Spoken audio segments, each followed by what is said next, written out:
ওয়াশিংটনের কপালে চিন্তার ভাঁজ, প্রশান্ত মহাসাগরে চীনের গোপন পারমাণবিক সাবমেরিন। আলোচনার টেবিলে শান্তি নাকি সংঘাত, ইরানকে নিয়ে ট্রাম্পের নতুন হুঁশিয়ারিতে তোলপাড়। ফুটবল বিশ্বে তোলপাড়, কিংবদন্তির রেকর্ড ভেঙে নতুন ইতিহাসের সাক্ষী আটলান্টা। আর্জেন্টিনা ফুটবলের সেই বেদনার দিন, ডালাসের স্মৃতির ৩২ বছর পরও কেন কাঁপাচ্ছে আর্জেন্টিনার সমর্থক। দীর্ঘ উত্তেজনার অবসান, যুক্তরাষ্ট্র ইরানের ঐতিহাসিক ১৪ দফা চুক্তি স্বাক্ষর। মধ্যপ্রাচ্যে বড় সংঘাতের ইঙ্গিত, ইরানের উদ্দেশ্যে ট্রাম্পের ৬০ দিনের আল্টিমেটাম।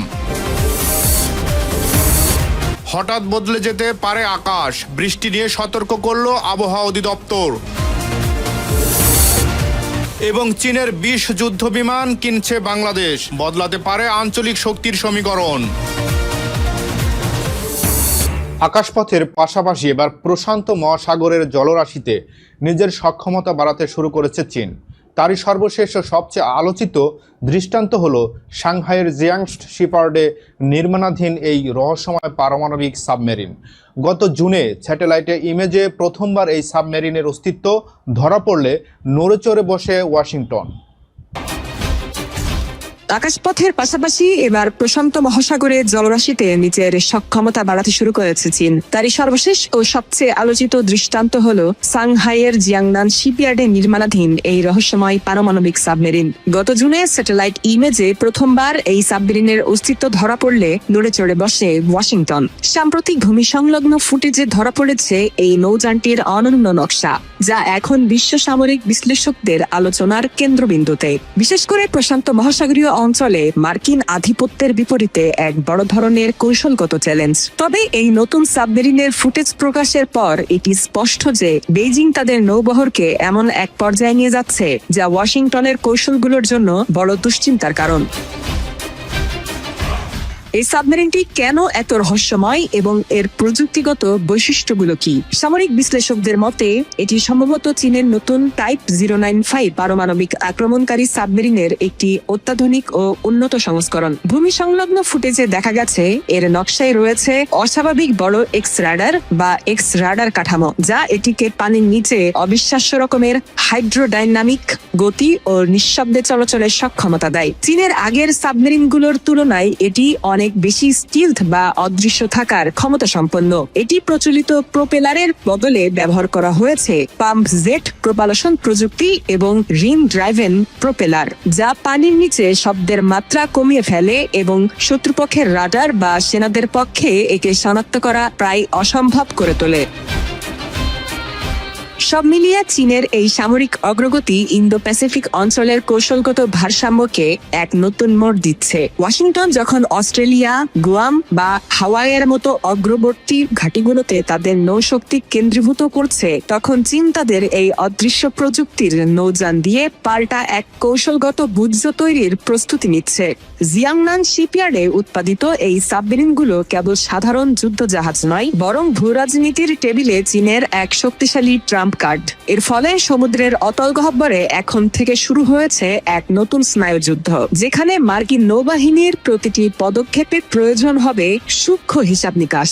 বেইজিং এর এই উত্থান আগামী দিনে বৈশ্বিক নিরাপত্তার সমীকরণকে ঠিক কোন দিকে নিয়ে যাবে এবং মার্কিন নৌ আধিপত্যকে এটি কতটা ঝুঁকিতে ফেলবে, সেটাই এখন দেখার বিষয়। মধ্যপ্রাচ্যের স্থায়ী শক্তি প্রতিষ্ঠার লক্ষ্যে সুইজারল্যান্ডের যুক্তরাষ্ট্র ও ইরানের মধ্যে বহুল প্রতীক্ষিত দ্বিপাক্ষিক আলোচনা শুরু হয়েছে। তবে এই ঐতিহাসিক লেক লুসারন সামিট শীর্ষ বৈঠক শুরু হতে না হতেই ইরানকে আবারও এক চরম হুঁশিয়ারি দিয়েছেন মার্কিন প্রেসিডেন্ট ডোনাল্ড ট্রাম্প। বিস্তারিত ডেস্ক রিপোর্টে। মধ্যপ্রাচ্যে স্থায়ী শান্তি প্রতিষ্ঠার লক্ষ্যে সুইজারল্যান্ডে যুক্তরাষ্ট্র ও ইরানের মধ্যে বহুল প্রতীক্ষিত দ্বিপাক্ষিক আলোচনা শুরু হয়েছে। তবে এই ঐতিহাসিক লেক লুসার্ন সামিট শীর্ষ বৈঠক শুরু হতে না হতেই ইরানকে আবারও এক চরম হুঁশিয়ারি দিয়েছেন মার্কিন প্রেসিডেন্ট ডোনাল্ড ট্রাম্প। লেবাননে সক্রিয় ইরানের মদতপুষ্ট সশস্ত্র সংগঠন ঝামেলা সৃষ্টি বন্ধ না করলে তেহরানের ওপর আরও তীব্র সামরিক হামলা চালানো হবে বলে স্পষ্ট হুঁশিয়ারি দিয়েছেন তিনি। রবিবার সুইজারল্যান্ডে দুই দেশের শীর্ষ কর্মকর্তাদের বৈঠক শুরু হওয়ার পরপরই নিজের সামাজিক যোগাযোগ মাধ্যম ট্রুথ সোশ্যালে এই নিয়ে একটি পোস্ট করেন মার্কিন প্রেসিডেন্ট। পোস্টে গত সপ্তাহে ইরানের ওপর মার্কিন সামরিক বাহিনীর চালানো হামলার প্রসঙ্গ টেনে তেহরানকে সতর্ক করেন ট্রাম্প। তিনি বলেন, লেবাননে ইরান তাদের বিপুল অর্থ দিয়ে যে প্রক্সি বাহিনী পুষছে তাদের অবিলম্বে ঝামেলা সৃষ্টি করা বন্ধ করতে হবে। তারা যদি তা না করে তাহলে আমরা ইরানকে আবারও খুব শক্ত আঘাত করব, ঠিক যেভাবে গত সপ্তাহে করেছিলাম। তবে এবারে ইরানের ওপর আঘাত হবে আরো তীব্র।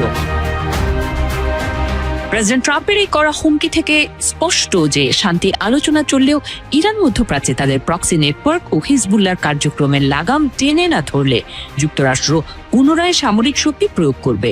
উত্তেজনাকর এই পরিস্থিতির মধ্যে সুইজারল্যান্ডের সম্মেলন স্থলে সাংবাদিকদের মুখোমুখি হন মার্কিন ভাইস প্রেসিডেন্ট জেডি ভ্যান্স। তবে ট্রাম্পের হুমকির বিপরীতে ভ্যান্সের কণ্ঠে কিছুটা কূটনৈতিক এবং নতুন সম্পর্কের ইঙ্গিত পাওয়া গেছে।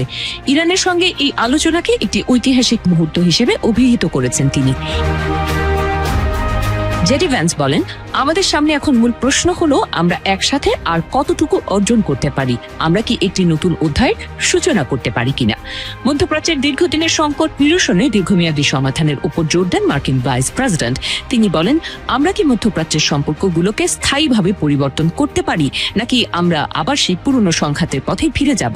পুরনো উপায়ে ফিরে যাওয়া আমাদের পছন্দ নয়, তবে পরিস্থিতি বিবেচনায় তেমনটা ঘটার সম্ভাবনাও কিন্তু উড়িয়ে দেওয়া যায় না। রাজনৈতিক বিশ্লেষকদের মতে লেক লুসার সামিট একদিকে ওয়াশিংটন ও তেহরানের মধ্যকার কূটনৈতিক বরফ গলানোর একটি বড় সুযোগ তৈরি করেছে, অন্যদিকে ট্রাম্পের সামরিক হুমকি ইরানের ওপর মনস্তাত্ত্বিক চাপ বজায় রাখার একটি কৌশল।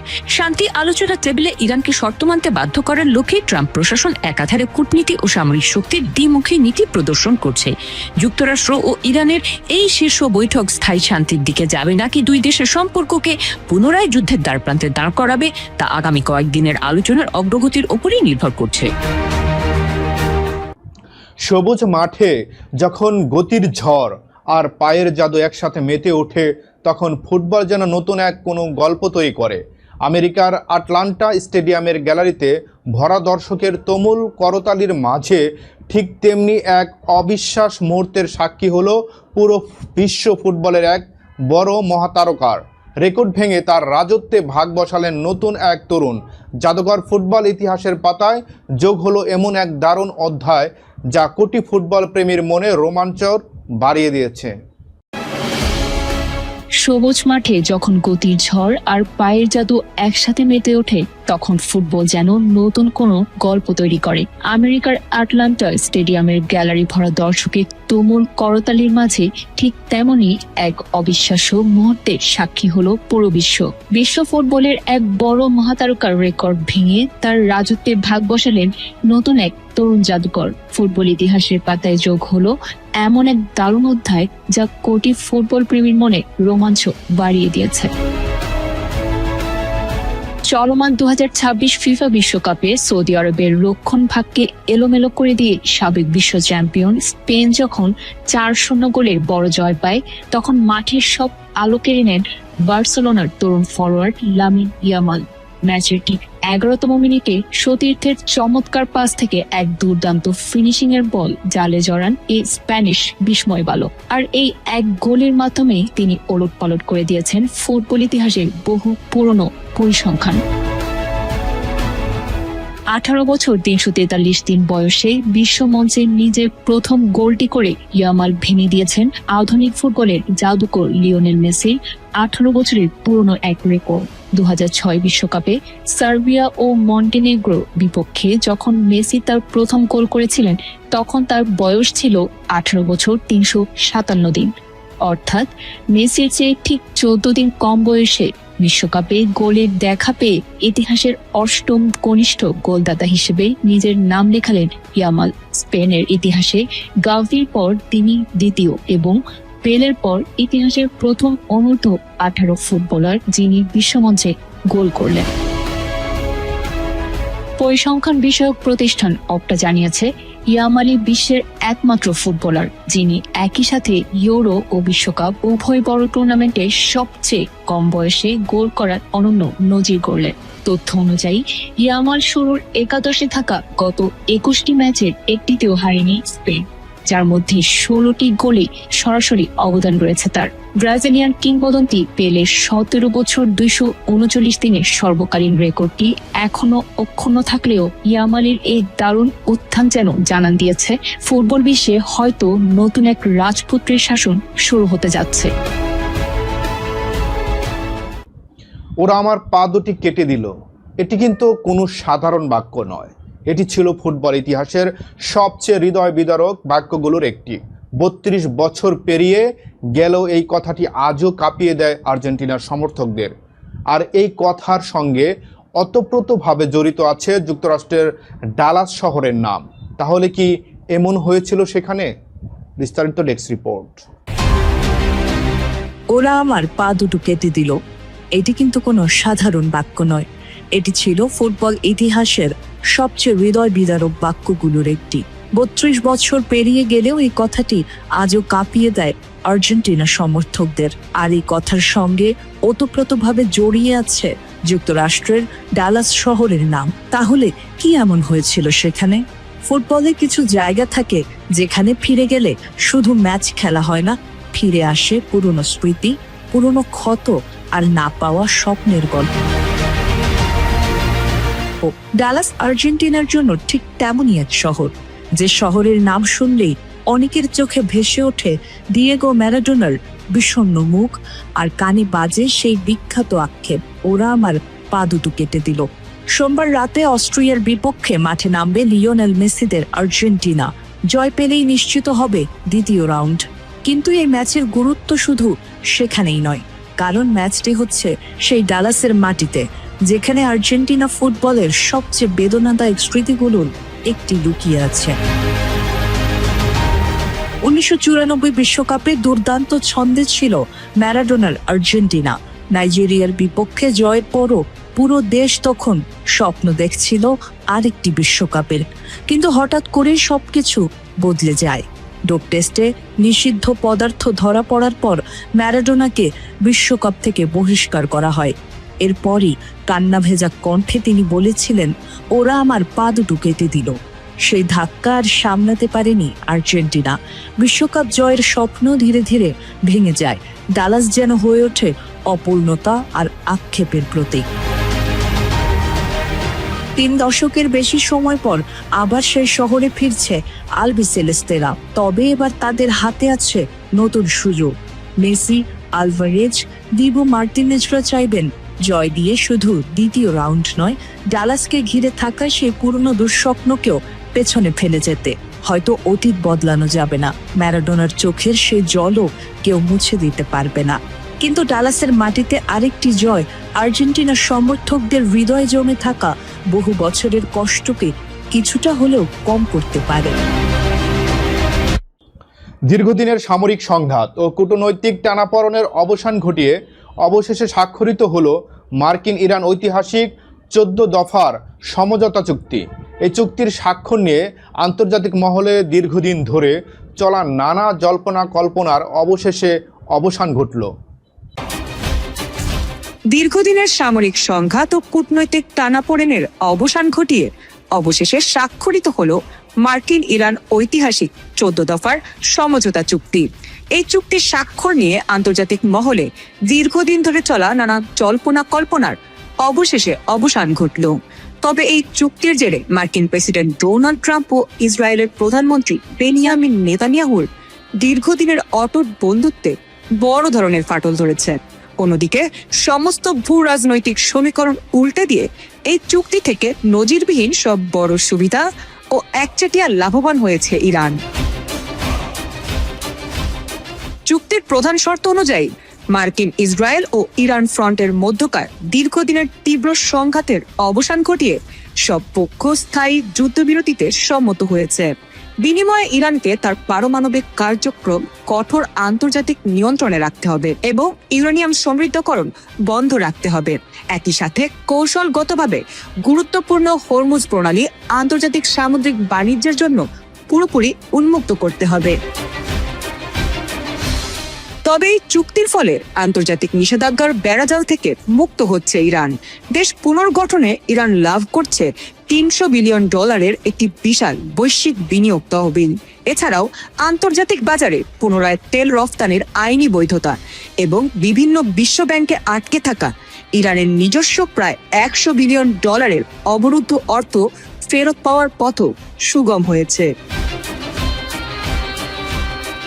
এই চুক্তিকে ইসরায়েল তাদের জাতীয় নিরাপত্তার জন্য একটি বড় বিপর্যয় হিসেবে দেখছে। নেতানিয়াহুর চরম আপত্তি ও ক্ষোভ থাকা সত্ত্বেও ট্রাম্প প্রশাসন এই চুক্তিতে সই করায় ওয়াশিংটন ও তেল আবিবের সম্পর্কে নজিরবিহীন দূরত্বের সৃষ্টি হয়েছে, যা মধ্যপ্রাচ্যের রাজনীতিতে এক নতুন মোড় এনে দিল। বিশ্ব রাজনীতির এই নাটকীয় মোড় এখন কোন দিকে যায় সেটাই দেখার বিষয়। মধ্যপ্রাচ্যের ভূ রাজনীতিতে আবারও বড় ধরনের উত্তেজনার পারদ চড়ছে। ইরানকে ওয়াশিংটনের শর্ত অনুযায়ী একটি চূড়ান্ত ও দীর্ঘমেয়াদী সমঝোতায় পৌঁছানোর জন্য স্পষ্ট 60 দিনের সময়সীমা বা আলটিমেটাম দিয়েছেন মার্কিন প্রেসিডেন্ট ডোনাল্ড ট্রাম্প। বিস্তারিত ডেস্ক রিপোর্ট। মধ্যপ্রাচ্যের ভূ রাজনীতিতে আবারও বড় ধরনের উত্তেজনার পারদ চড়ছে। ইরানকে ওয়াশিংটনের শর্ত অনুযায়ী একটি চূড়ান্ত ও দীর্ঘমেয়াদী সমঝোতায় পৌঁছানোর জন্য স্পষ্ট 60 দিনের সময়সীমা বা আলটিমেটাম দিয়েছেন মার্কিন প্রেসিডেন্ট ডোনাল্ড ট্রাম্প।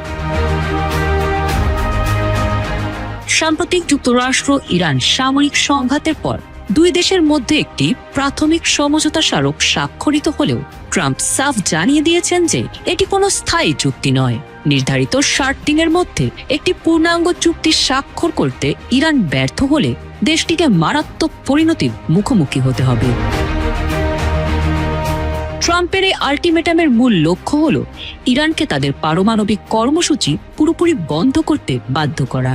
খসড়া চুক্তি অনুযায়ী ইরান সাময়িকভাবে বাণিজ্যিক জাহাজগুলোর জন্য কৌশলগতভাবে গুরুত্বপূর্ণ হরমুজ প্রণালী নিরাপদ রাখার প্রতিশ্রুতি দিয়েছে। তবে ট্রাম্প কড়া হুঁশিয়ারি দিয়েছেন, এই অন্তর্বর্তীকালীন সময়ে কোনো ধরনের ক্ষেপণাস্ত্র বা মাইন হামলা চালিয়ে বিশ্বব্যাপী জ্বালানি তেলের সরবরাহ বিপন্ন করা হলে তার সম্পূর্ণ দায় ইরানকে নিতে হবে এবং যুক্তরাষ্ট্র পুনরায় দেশটিতে বোমা হামলা শুরু করবে। যদিও প্রাথমিক সমঝোতা অনুসারে আগামী 30 দিনের মধ্যে যুক্তরাষ্ট্রের নৌ অবরোধ শিথিল করার কথা রয়েছে, তবু স্থায়ী শান্তির বিষয়টি এখনো অনিশ্চিত। ট্রাম্পের এই কঠোর অবস্থানকে G7 ভুক্ত দেশগুলো সমর্থন জানালেও আন্তর্জাতিক বিশ্লেষকরা মনে করছেন এই আলটিমেটাম মধ্যপ্রাচ্যে দীর্ঘস্থায়ী স্থিতিশীলতা আনবে নাকি নতুন কোনো যুদ্ধের সূচনা করবে তা পরবর্তী 60 দিনের ঘটনাবলীর ওপরই নির্ভর করছে। বাইরে বের হওয়ার আগে ছাতাটা সঙ্গে নেওয়া উচিত কিনা এমন প্রশ্নই যেন এখন সবচেয়ে গুরুত্বপূর্ণ। কারণ বর্ষার এই সময়ে কখন যে আকাশের চেহারা বদলে যাবে তা বলা কঠিন। আর সেই কারণে নতুন করে সতর্ক বার্তা দিয়েছে আবহাওয়া অফিস। বাইরে বের হওয়ার আগে ছাতাটা সঙ্গে নেওয়া উচিত কিনা এমন প্রশ্নই যেন এখন সবচেয়ে গুরুত্বপূর্ণ। কারণ বর্ষার এই সময়ে কখন যে আকাশের চেহারা বদলে যাবে তা বলা কঠিন। আর সেই কারণেই নতুন করে সতর্ক বার্তা দিয়েছে আবহাওয়া অফিস। ঢাকা সহ দেশের কয়েকটি অঞ্চলের ওপর দিয়ে সোমবার ঝড়ো হাওয়া বয়ে যেতে পারে বলে জানিয়েছে আবহাওয়া অধিদপ্তর। একই সঙ্গে রয়েছে বৃষ্টি ও বজ্র বৃষ্টির আশঙ্কাও। সোমবার দেশের অভ্যন্তরীণ নদী বন্দরগুলোর জন্য দেয়া সতর্কবার্তায় বলা হয়েছে ঢাকা, খুলনা, বরিশাল, পটুয়াখালী, কুমিল্লা, নোয়াখালী, চট্টগ্রাম, কক্সবাজার ও সিলেট অঞ্চলের ওপর দিয়ে দক্ষিণ বা দক্ষিণ পূর্ব দিক থেকে ঘন্টায় 45 থেকে 60 কিলোমিটার বেগে অস্থায়ীভাবে দমকা বা ঝড়ো হাওয়া বয়ে যেতে পারে। এ সময় বৃষ্টি অথবা বজ্র বৃষ্টিও হতে পারে। তাই এসব এলাকার নদী বন্দরগুলোকে 1 নম্বর সতর্ক সংকেত দেখাতে বলা হয়েছে। এছাড়াও আগামী কয়েকদিনও দেশের বিভিন্ন এলাকায় বৃষ্টির প্রবণতা অব্যাহত থাকতে পারে বলে জানিয়েছে আবহাওয়া অফিস। মঙ্গলবার সন্ধ্যা পর্যন্ত রংপুর, ময়মনসিংহ, খুলনা, বরিশাল, চট্টগ্রাম ও সিলেট বিভাগের অনেক জায়গায় এবং ঢাকা ও রাজশাহী বিভাগের কিছু কিছু স্থানে বৃষ্টি বা বজ্রবৃষ্টির সম্ভাবনা রয়েছে। এছাড়া বুধবার পর্যন্ত দেশের বিভিন্ন অঞ্চলে দমকা হাওয়ার সঙ্গে বৃষ্টি ও বজ্রবৃষ্টি হতে পারে। কোথাও কোথাও মাঝারি ধরনের ভারী বর্ষণেরও সম্ভাবনা রয়েছে। তাই প্রয়োজন ছাড়া ঝুঁকি না নিয়ে আবহাওয়ার সর্বশেষ পরিস্থিতি জেনে চলাচলের পরামর্শ দিয়েছেন সংশ্লিষ্টরা। বাংলাদেশের আকাশে আসছে নতুন শক্তি। বিমান বাহিনীর আধুনিকায়নের অংশ হিসেবে চীনের তৈরি 20টি জেটন সিই মাল্টিরোল ফাইটার জেট ব্যবস্থার বড় পরিবর্তন আনতে পারে বলে ধারণা করা হচ্ছে। বাংলাদেশের এই সিদ্ধান্তকে শুধু সাধারণ সামরিক কেনাকাটা নয়, বরং আঞ্চলিক কৌশলগত ভারসাম্যের অংশ হিসেবে দেখছেন অনেকেই। বাংলাদেশের আকাশে আসছে নতুন শক্তি। বিমান বাহিনীর আধুনিকায়নের অংশ হিসেবে চীনের তৈরি 20টি J-10CE মাল্টিরোল ফাইটার জেট কেনার সিদ্ধান্ত নিয়েছে সরকার। প্রায় 2.2 বিলিয়ন মার্কিন ডলারের এই চুক্তি দক্ষিণ এশিয়ার আকাশ প্রতিরক্ষা ব্যবস্থায় বড় পরিবর্তন আনতে পারে বলে ধারণা করা হচ্ছে। বাংলাদেশের এই সিদ্ধান্তকে শুধু সাধারণ সামরিক কেনাকাটা নয়, বরং আঞ্চলিক কৌশলগত ভারসাম্যের অংশ হিসেবে দেখছেন অনেকেই। বাংলাদেশ বিমান বাহিনীর দীর্ঘমেয়াদী ফোর্সেস গোল 2030-এর অংশ হিসেবে চীনের সাথে এই চুক্তিটি করা হয়েছে। বিমান বাহিনীর বর্তমান বহরে থাকা পুরনো F-7 এবং সীমিত সংখ্যক MiG-29 যুদ্ধ বিমান পরিবর্তন করে আকাশ সীমার সার্বভৌমত্ব রক্ষা ও সামুদ্রিক নিরাপত্তা জোরদার করতে এই আধুনিক ফাইটার জেটগুলো অপরিহার্য হয়ে পড়েছিল। তাই আধুনিক এই জেটগুলো যুক্ত হলে দেশের আকাশ সীমা রক্ষা এবং সমুদ্র নিরাপত্তা আরও শক্তিশালী হবে বলে আশা করা হচ্ছে। চুক্তি অনুযায়ী আগামী 10 বছরে সহজ কিস্তিতে অর্থ পরিশোধ করা হবে। 2026 থেকে 2027 সালের মধ্যে বিমানগুলো বাংলাদেশে আসতে পারে বলে ধারণা করা হচ্ছে। এই প্যাকেজে শুধু বিমান নয়, পাইলট প্রশিক্ষণ, রক্ষণাবেক্ষণ, লজিস্টিক্স এবং আধুনিক অস্ত্র ব্যবস্থাও অন্তর্ভুক্ত থাকবে, যা দীর্ঘমেয়াদে চীনের সঙ্গে প্রতিরক্ষা সহযোগিতা আরও বাড়াবে বলে মনে করা হচ্ছে। চীনের সাথে বাংলাদেশের এই চুক্তিকে কেন্দ্র করে আঞ্চলিক পর্যায়ে বিশেষ করে ভারতের প্রতিরক্ষা মহলে কিছু উদ্বেগও দেখা দিয়েছে। ভারতের দৃষ্টিতে এটি আঞ্চলিক নিরাপত্তা ভারসাম্যে নতুন চাপ তৈরি করতে পারে। বিশেষ করে শিলিগুড়ি করিডোরের মতো কৌশলগত এলাকার নিরাপত্তা নিয়ে আলোচনা আরও গুরুত্ব পাচ্ছে। তবে বাংলাদেশ বলছে এটি সম্পূর্ণই দেশের নিজস্ব প্রতিরক্ষা সক্ষমতা বাড়ানোর সিদ্ধান্ত। চীনের তৈরি J-10CE একটি আধুনিক 4.5 প্রজন্মের যুদ্ধ বিমান, যা উন্নত রাডার, দীর্ঘ পাল্লার ক্ষেপণাস্ত্র এবং নেটওয়ার্ক ভিত্তিক যুদ্ধ সক্ষমতা রাখে। এই চুক্তির মাধ্যমে বাংলাদেশ তার আকাশ প্রতিরক্ষা আধুনিক করার পথে আরও এক ধাপ এগিয়েছে বলে মনে করছেন বিশ্লেষকরা। আওয়ামী লীগের প্রতিষ্ঠা বার্ষিকীকে কেন্দ্র করে ধামইরহাটে নিরাপত্তা জোরদার করেছে পুলিশ। যে কোনো ধরনের বিশৃঙ্খলা, নাশকতা বা আইনশৃঙ্খলা পরিস্থিতির অবনতি ঠেকাতে উপজেলায় গুরুত্বপূর্ণ ও কৌশলগত পয়েন্টগুলোতে অতিরিক্ত পুলিশ মোতায়েন করা হয়েছে। ধামইরহাট থানার ওসি মিন্টুর রহমান জানিয়েছেন, নিয়মিত টহলের পাশাপাশি সাদা পোশাকে গোয়েন্দা নজরদারিও বাড়ানো হয়েছে। তিনি হুঁশিয়ারি দিয়ে বলেন, আইনশৃঙ্খলা ভঙ্গ বা নাশকতার চেষ্টা করলে কাউকে ছাড় দেওয়া হবে না, তাৎক্ষণিক গ্রেপ্তার করে কঠোর আইনি ব্যবস্থা নেওয়া হবে। জননিরাপত্তা নিশ্চিত করতে পুলিশ বিশেষ অভিযান অব্যাহত থাকবে। অ্যারেস্টিংয়ের কার্যক্রম আমরা চালাচ্ছি যাতে করে তারা এই অ্যাক্টিভিটিসগুলি না করতে পারে। জেলা পুলিশ আমাদের একটা প্রোগ্রাম দিয়েছেন, সেই প্রোগ্রাম অনুযায়ী আমরা অবশ্যই ব্যবস্থা রেখেছি আমাদের এই আগামীকালকের প্রোগ্রামকে কেন্দ্র করে। আর এছাড়াও আমরা বললাম তাদেরকে আমরা সার্ভেলেন্সও রেখেছি যাতে করে কোনো ধরনের অ্যাক্টিভিটিস আমাদের ধামরাটে না হয়, সেটার জন্য আমরা সর্বাত্মক চেষ্টা করে যাচ্ছি। স্থানীয় জনগণ সহ বিভিন্ন যারা রাজনীতি নেতৃবৃন্দ, ছাত্র সমাজ থেকে যারা আছে তাদের প্রত্যেকের কোঅপারেশনে আমরা আগামীকালকে কোনো ধরনের প্রোগ্রাম ইনশাল্লাহ করতে দেবেন। আমরা আইনগত যে কোনো অপরাধ, শুধু এগুলো নয়, সাইবার রিলেটেড বা মোবাইল সোশ্যাল মিডিয়া রিলেটেড সকল অপরাধের ক্ষেত্রেই নজর রাখে এবং একটা টিমও আছে, তারা ওয়ার্ক করে এবং আমরাও অবজার্ভ করি, সেই অনুযায়ী আমরা অবশ্যই ব্যবস্থা রাখি। নওগাঁর ধামুরহাট সরকারি ডিগ্রি কলেজ ছাত্রদলের উদ্যোগে একটি বিক্ষোভ মিছিল অনুষ্ঠিত হয়েছে। আজ মঙ্গলবার দুপুরে ক্যাম্পাস প্রাঙ্গণ থেকে মিছিলটি শুরু হয়ে চারপাশের প্রধান সড়ক প্রদক্ষিণ করে। পরে এক সংক্ষিপ্ত সমাবেশে বক্তব্য রাখেন কলেজ ছাত্রদলের সভাপতি রায়হান কবির ও সাধারণ সম্পাদক মুস্তাকিম। এ সময় বক্তারা ক্যাম্পাসের সকল ছাত্র সংগঠনের সহাবস্থান নিশ্চিত করা এবং সাধারণ শিক্ষার্থীদের অধিকার আদায়ের সবাইকে ঐক্যবদ্ধ থাকার আহ্বান জানান। মিছিলে সংগঠনের বিভিন্ন স্তরের নেতাকর্মী সহ সাধারণ শিক্ষার্থীরা অংশ নেন।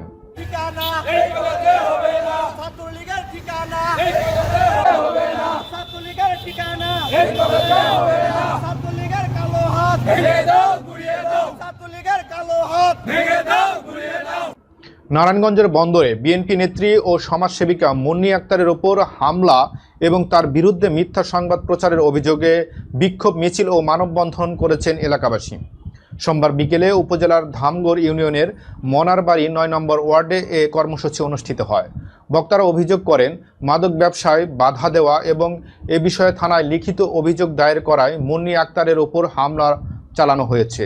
মানববন্ধনে অংশগ্রহণকারী হামলাকারীদের বিচার দাবি করেন এবং তাদের ভাষ্য অনুযায়ী প্রচারিত মিথ্যা সংবাদের প্রতিবাদ জানান এবং গরিব দুঃখী মানুষের সাথে ঝাঁপায় পড়ে যে মুন্নিয়াবার নামে যে ষড়যন্ত্র করতেছে সব মিথ্যা কথা। মুন্নিয়াবার একটা পেশা আলানের লিগে এই কাম করতেছে, আর যেই লোকে এই কামটি করতেছে সেই লোকের কোনো স্থান নাই। মুন্নিয়াবা খুব ভালো, আমার ঘর তুলে দিছে, ফ্রিজ দিছে, বিয়া শাদী যা লাগে মনোরঞ্জন করাই দেয়। কিন্তু মিজুয়ে যে একটা পেস লাগাইছে আফারে, মানে ইনো থাকতে দিত না, সন্ত্রাসী করে ঢাকা থেকে ইনো আফারে বাড়ি করছে, আফারে ইনো থাকতে দিত না। আমরা সকলে মিলে এখানে এই এলাকাতে মনাবাড়িতে একটা মানববন্ধন করছি, শুধু একমাত্র নিজুর বিরুদ্ধে। সন্ত্রাসী নিজু এই এলাকার ভিতরে ঢুইকা মুন্নিরে হাস্তানাস্তা করণের লিগা অপমান অপদস্থ করণের জন্য এখানে ঘুরতেছে, বিভিন্ন ধরনের লোকজন পাড়ে ওরে মারার জন্য। আমরা মুন্নির বিচারটা তাড়াতাড়ি চাই। যেমন এই যে মুন্নি আপার নামে যে অভিযোগটি নিছে, কিন্তু এটি মিথ্যা। মুন্নি আপা এই গরিবের দিক অনেক সাহায্য করে। এখানে আপনারা আছেন, আরো এখানে অনেক লোক আছে, একটা লোক বলুক যে উনি মাদক বিক্রি করে অথবা কেউ ধরে দিচ্ছে।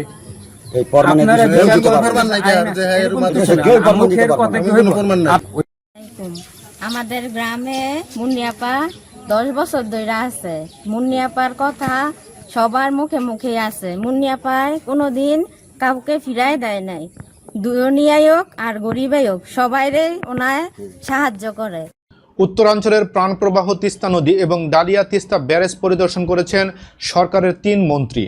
পরিদর্শনকালে তারা দীর্ঘদিনের কাঙ্ক্ষিত তিস্তা মহাপরিকল্পনা দ্রুত বাস্তবায়নের আশ্বাস দেন।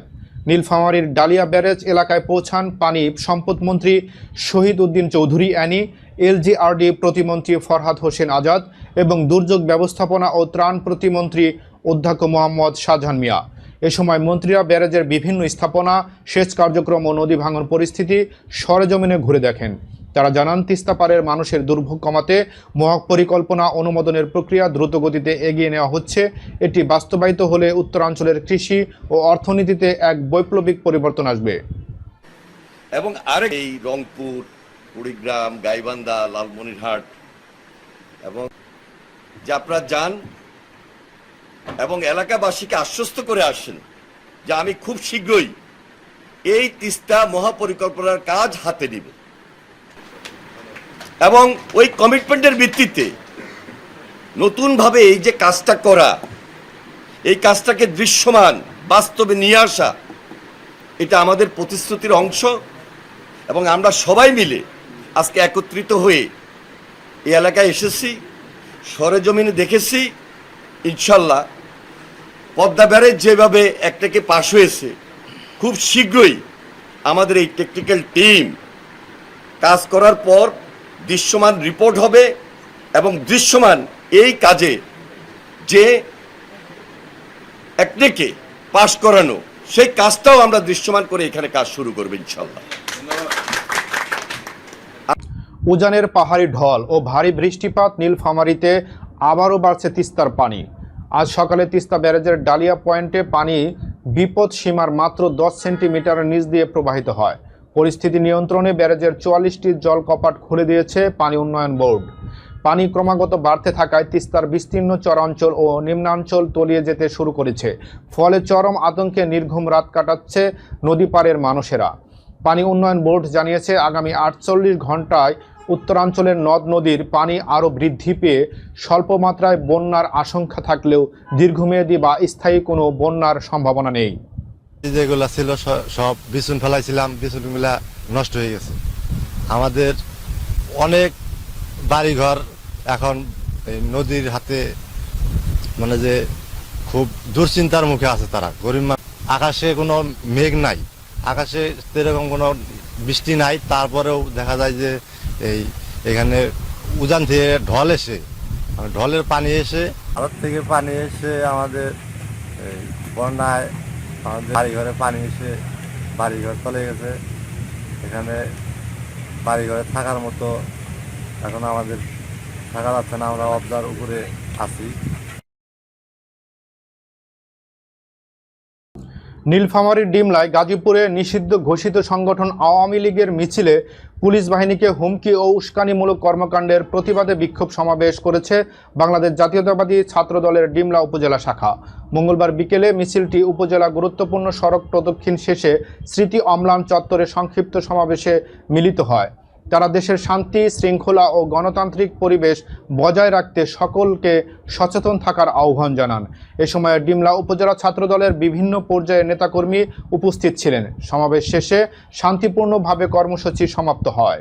এই বাংলাদেশের সন্ত্রাস কায়েম করার জন্য ফিরে আসতে চায়, তারা ভুলে গেছে তাদেরকে বাংলাদেশের মানুষ বিতাড়িত করে চিরতরে এই দেশ থেকে বিদায় করে দিয়েছে।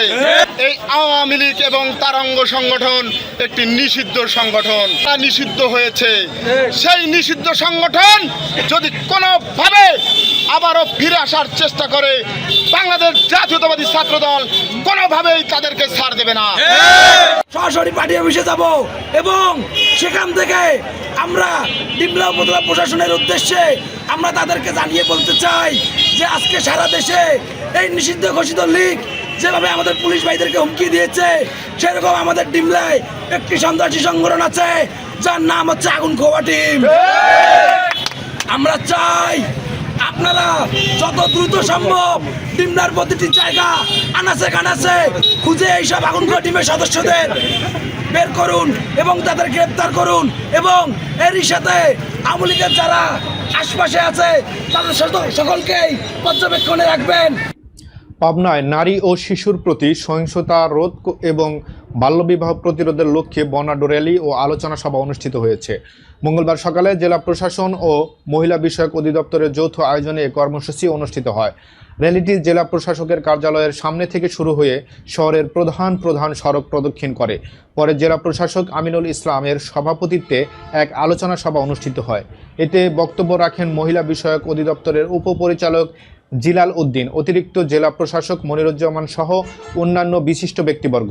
সভায় বক্তারা বাল্যবিবাহ প্রতিরোধের মসজিদের ইমাম, কাজী সহ সমাজের সর্বস্তরের মানুষকে এগিয়ে আসার আহ্বান জানান। 3 বছরের একটি শিশুকে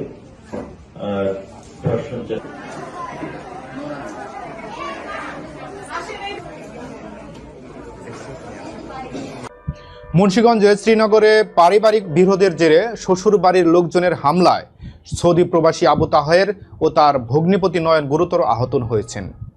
শুক্রবার রাতে উপজেলায় 16 ঘর এলাকায় এ ঘটনা ঘটে। অভিযোগে বলা হয়েছে, পারিবারিক বিরোধের জেরে আবু তাহেরের শ্বশুরবাড়ির সদস্যরা ও তাদের সহযোগীরা হামলা চালায়। আহতদের উদ্ধার করে প্রথমে শ্রীনগর এবং পরে সিরাজদি খান উপজেলা স্বাস্থ্য কমপ্লেক্সে ভর্তি করা হয়। এ ঘটনায় আবু তাহেরের বোন বন্যা আক্তার শ্রীনগর থানায় লিখিত অভিযোগ দিয়েছেন। শ্রীনগর থানার ওসি মোহাম্মদ জুয়েল মিয়া জানিয়েছেন, অভিযোগ পাওয়া গেছে, তদন্ত করে আইনগত ব্যবস্থা নেওয়া হবে। বন্যা আক্তার আমার ভাইয়া আর আমার ভাবি তার বাচ্চা অসুস্থর জন্য ইয়াসমিন জালাল হাসপাতালে নিয়েছিল। ইয়াসমিন জালাল হাসপাতালে ডাক্তার দেখার পরে ভাবি নিজে তার ভাই বাপেরে, চাচারে, নানারে সবার ফোন দিয়া আর অনেকজন মানুষ আইন না আমার ভাইরা আটক করছে। আমার ভাইয়ে তখন আমার স্বামীরে নয়নরে ফোন দিছে, নয়ন ভাই এখানে আসেন। আসার পরে তার এক কথায় দুই কথায় মানে তার সাথে তর্কাতর্কি হয়ে গেছে। তারপরে তারা মারামারি করছে। আমার হাজবেন্ডের 3 জায়গায় মাথা ফাটছে, মানে মাঝখানে 1 জায়গায় 3 জায়গায় মাথা ফাটছে, আর কোমরে ইট টিকা মাথার হাড্ডি ভেঙে ফেলেছে। তার সম্বন্ধী, তার চাচা শ্বশুর, তার নানা শ্বশুরে, এই 4 জনে আমার মারছে। আমার ভাই হসপিটাল থেকে ঢাকা মেডিকেলে গেছে, তারপরে মিরপুর নেওয়া হয়েছে। এখন তো মিরপুর হসপিটাল ভর্তি আছে। জাতীয় গণমাধ্যম ইনস্টিটিউটের উদ্যোগে শিশুদের মানসিক ট্রমা বিষয়ে গণমাধ্যমের ভূমিকা নিয়ে দিনব্যাপী কর্মশালা অনুষ্ঠিত হয়েছে। ইনস্টিটিউটের সভাকক্ষে আয়োজিত role of media on psychological trauma of children শীর্ষক কর্মশালায় সভাপতিত্ব করেন প্রতিষ্ঠানের মহাপরিচালক ও অতিরিক্ত সচিব মোহাম্মদ হিরুজ্জামান। কর্মশালায় সম্পদ ব্যক্তি হিসেবে বক্তব্য দেন ন্যাশনাল ইনস্টিটিউট অব নিউরোসায়েন্স ও হাসপাতালের অধ্যাপক ডাক্তার এম.এস. জহিরুল হক চৌধুরী। এছাড়া তথ্য ও সম্প্রচার মন্ত্রণালয়ের যুগ্ম সচিব মোহাম্মদ জহুরুল ইসলাম অনলাইনে যুক্ত হন। কর্মশালা শেষে অংশগ্রহণকারীদের মধ্যে সনদ বিতরণ করা হয়। অনেক কষ্ট নিশ্চয়ই সংগ্রহ করে ছড়িয়ে দেওয়ার ফলে তখন প্রিন্ট মিডিয়া এবং সোশ্যাল মিডিয়া খুবই এখন শক্তিশালী একটা মাধ্যম। তখন এই শিশু অল্প সময়তে কিন্তু বিচার পেয়েছে সে, কারণ আপনি হলেন রাষ্ট্রের যে 3টা স্তম্ভ কি শাসন বিভাগ, বিচার বিভাগ আর আইনসভা, লেজিসলেচার ইংরেজি বলে। দরজা আটকে রাখছে, খায় না, বিহেভ খারাপ করছে, বাসা থেকে বের হয়ে যাচ্ছে, তখন বাবা কি করছে, অসহায়তা দিয়ে দিচ্ছে। এখন আপনি এই উৎস যে এই যে সে স্মার্টফোনটা পেয়েছে, এখান থেকে তাকে গুড্ডু করবেন কেমন? অতএব দেওয়ার আগেই আপনি ওকে দেওয়ার আগেই চিন্তা করতে হবে যে আমাকে ওর সাইকোথেরাপি, কাউন্সেলিং, শেয়ার করা, কোয়ালিটি টাইম দেওয়া, ওই জিনিসগুলি আগে করা উচিত ছিল। হার্ডেল দিয়ে রাখতে পারি, একটু একটা মেকানিজম মেলা কথা বলা বা বাচ্চাটা কি দেখছে সেটা আমি সাথে বসে দেখলাম, মানে আমরা যেটা প্রতিনিয়ত বিভিন্ন ঘটনায় দেখতে পাচ্ছি।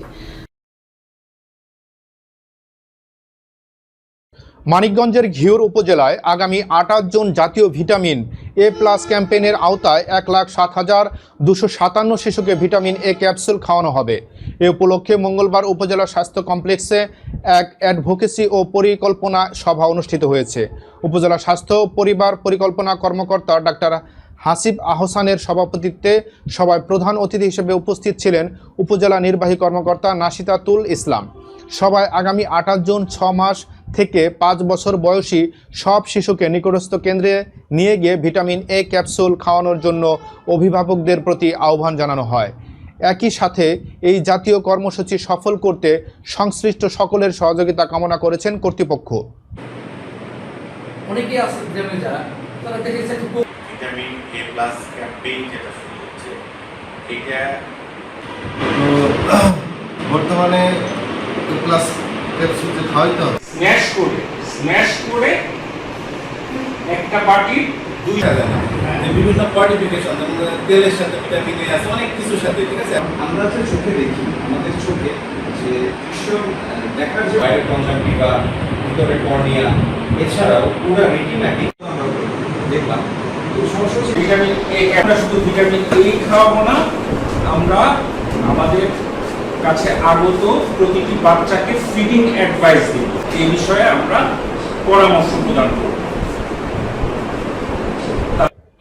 সাভারের আশুলিয়ায় 6 বছরের এক শিশুকে ধর্ষণের অভিযোগ উঠেছে। ঘটনার পর থেকে অভিযুক্ত বিদেশ সরকার পলাতক রয়েছে। বুধবার উপজেলা শিমুলিয়া ইউনিয়নের লালারটেক এলাকায় এ ঘটনা ঘটে। পরিবারের অভিযোগ, শিশুটি খেলাধুলার সময় অভিযুক্ত ব্যক্তি তাকে কৌশলে একটি কক্ষে নিয়ে গিয়ে নির্যাতন করে। পরে বিষয়টি জানাজানি হলে স্থানীয়ভাবে সমাধানের চেষ্টা করা হয়।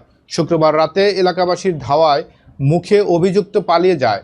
আশুলিয়া থানায় এসআই এইচ.এম. ইমন জানিয়েছেন, পুলিশ ঘটনাস্থল পরিদর্শন করেছে। অভিযোগ পেলে তদন্ত সাপেক্ষে প্রয়োজনীয় আইনগত ব্যবস্থা নেওয়া হবে। ওইদিকে যায়, উনিও ততই ওইদিকে যায়।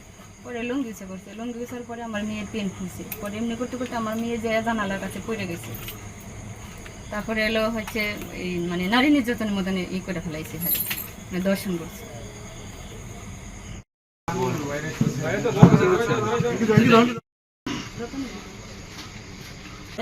মিথিরে ঘরে নিয়ে না বিছানায় শুয়েছে। পরে আমি গেছি কি করছে, যে ওরে বারে বারে পেন খুলে দিয়ে ওরে শুয়ে দেয়। দর্শনের কথা করছে।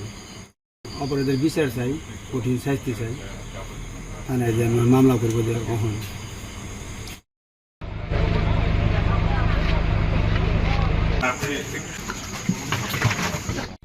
আশুলিয়ার দুর্গাপুর এলাকায় একটি কারখানায় এক সুপারভাইজারের আকস্মিক মৃত্যু এবং অর্ধশতাধিক শ্রমিকের অসুস্থ হওয়ার ঘটনায় তীব্র উত্তেজনা ছড়িয়ে পড়েছে। পরিস্থিতি নিয়ন্ত্রণে রাখতে কারখানা ছুটি ঘোষণা করেছে কর্তৃপক্ষ। সকালে কারখানার ভেতরে এনামুল হক সরকার নামে এক সুপারভাইজার হঠাৎ অসুস্থ হয়ে পড়লে সাভারের এনাম মেডিকেল কলেজ হাসপাতালে নেওয়ার পর চিকিৎসক তাকে মৃত ঘোষণা করেন। এর পরপরই কারখানার বিভিন্ন ফ্লোরে শ্রমিকের মাঝে উত্তেজনা ছড়িয়ে পড়ে এবং আরও অর্ধশতাধিক শ্রমিক অচেতন হয়ে হাসপাতালে ভর্তি হন। শ্রমিকদের দাবি, অতিরিক্ত গরম ও অতিরিক্ত ডিউটির কারণেই এই বিপর্যয় ঘটেছে। স্থানীয়রা দ্রুত এই ঘটনার সুষ্ঠু সমাধানের দাবি জানিয়েছেন। পরে মাইকিনতে অ্যানাউন্স করলো যে সবাই দোয়া করেন তার জন্য, এইটুকুই জানি। পরে দেখি সবাই অজ্ঞান হইতেছেন, কি হয়েছে এটা সঠিক বলতে পারতেছি না। বাজার অসুস্থ হয়ে গেছে, তারপরে আমাদের প্রিএম আমরা মাইক দিয়ে জানাইলো যে সবাই ওনার জন্য দোয়া করেন, একজন সুপারভাইজার অসুস্থ হয়ে গেছে। তারপর কিছুক্ষণ পরে শুনলাম যে উনি অবস্থা বেশি সিরিয়াসলি, পরে শুনলাম যে উনি নাকি মারা গেছে। পরে 2-3 জন আবার পড়ে গেছে, 12 নম্বর লাইন থেকে পড়ে গেছে একজন, পরে 14 নম্বর লাইন থেকে পড়ে গেছে একজন, পরে আবার 11 নম্বর লাইন থেকে পড়ে গেছে। পরে এক এক করে সবাই পড়ে যেতেছে। পরে সবার শরীর একবারে মানে হাত পা সবাই 1-2 করে পড়ে যাচ্ছিল, তারপরও ছুটি দেয়নি। এরপর যখন মানে অতিরিক্ত মানুষ পড়ে যাচ্ছিল তখন আমাদের ছুটি দেওয়া হয়েছে। কথা বলছিল আমাদের সাথে, কথা বলতে বলতেই হঠাৎ করে অসুস্থ হয়ে গেল। অসুস্থ হয়ে যাওয়ার পরে এখন ওনাকে মেডিকেল নেওয়া হয়েছে। এখন মেডিকেলের রাস্তায় মারা গেছে নাকি মেডিকেলে যায় মারা গেছে আমরা অতটা জানতাম না, কিন্তু তারপরের থেকে মনে করেন কিছুক্ষণ পরের থেকে আপনার হচ্ছে বারবার একজন করে যে যেখানে আছে মানে কেউ কথা বলছে সে অবস্থায় পড়ে যাচ্ছে, আবার কেউ দেখা যাচ্ছে মেশিনে বসে আছে সে অবস্থাও পড়ে যাচ্ছে। ঠিক আছে, এখন আমাদের একটাই দাবি যে মালিক পক্ষ এবং ম্যানেজমেন্ট যে কোনো একটা পদক্ষেপ নিক, বা কেন কি কারণে এই সমস্যাটা হলো, ঠিক আছে, তাদের কাছে একটাই রিকোয়েস্ট ছিল। বেশিরভাগগুলোরই তাদের কমপ্লেন ছিল হচ্ছে শ্বাস নিতে সমস্যা হচ্ছে, মানে ভয় পেলে আতঙ্ক একটা মানে আতঙ্কিত অবস্থা, এরকম ভয় পাচ্ছে, এরকম একটু বুকে ব্যথা ছিল কারোর, হ্যাঁ এরকম। তারপরে আমরা সাথে সাথে অক্সিজেন দেওয়া, বাকি যতগুলো প্রাথমিক চিকিৎসা দেওয়া শুরু করছি। মোটামুটি পেশেন্ট একটু পরে সবাই স্টেবল হয়ে গেছে। গাজীপুরের কাশিমপুরে পৃথক অভিযান চালিয়ে আওয়ামী লীগ নেতাকর্মী, ডাকাত ও মাদক কারবারি সহ 8 জনকে আটক করেছে থানা পুলিশ। মঙ্গলবার দিনভর বিভিন্ন এলাকায় অভিযান চালিয়ে তাদের আটক করা হয়। পুলিশ জানায়, আটককৃতদের মধ্যে 8 পিস ইয়াবাসহ মাদক ব্যবসায়ী মনির হোসেন, ডাকাতি মামলায় রিপন চৌধুরী এবং বাসন থানার একটি মামলায় নিষিদ্ধ আওয়ামী লীগ ও সহযোগী সংগঠনের 5 নেতাকর্মীকে আটক করা হয়েছে। কাশিমপুর থানায় অফিসার ইনচার্জ মোল্লা মোহাম্মদ খালিদ হোসেন আটকের বিষয়টি নিশ্চিত করে জানান, আইন শৃঙ্খলা পরিস্থিতি স্বাভাবিক রাখতে এই নিয়মিত অভিযান চালানো হয়েছে। মঙ্গলবার দুপুরে আটককৃতদের বিজ্ঞ আদালতে প্রেরণ করা হয়েছে।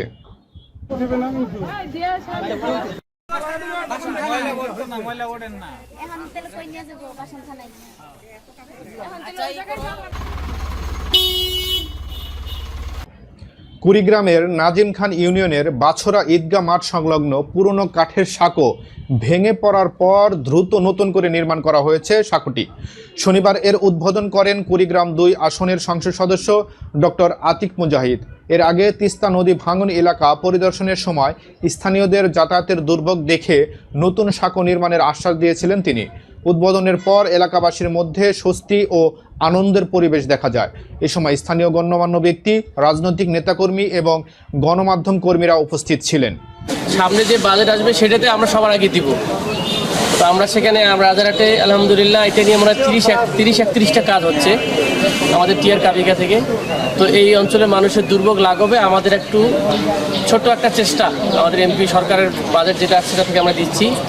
আশা করি ইনশাল্লাহ এটা কাজ করবো আমি ইনশাল্লাহ। আপনাদের ভোটের জন্য যেটা হক সেটা যেন আমি যেন পালন করতে পারি। আমার নিজের কোনো ইন্টারেস্ট নাই, আমার এলাকার মানুষ শান্তিতে থাকতে পারলে, কাজ চলাফেরা করতে পারলে, সুবিধা পাইলে আমি এতেই খুশি। আপনারা আমার জন্য দোয়া করবেন, ইনশাল্লাহ আমরা সবাই মিলে সুন্দর একটা 2 আসন। দর্শক, সংবাদ শেষ করব, যার আগে জানিয়ে দেব শিরোনামগুলো আরও একবার। ওয়াশিংটনের কপালে চিন্তার ভাঁজ, প্রশান্ত মহাসাগরে চীনের গোপন পারমাণবিক সাবমেরিন।